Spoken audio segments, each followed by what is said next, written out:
Dah.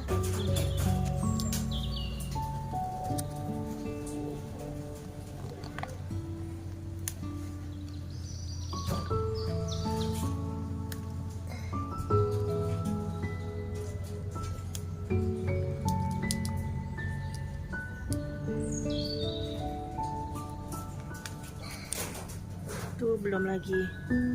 Besok besok saing dengan tim nih.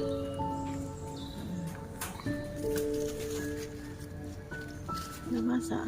Belum. Dah lah, Dek. Nah, buka Ah. dulu.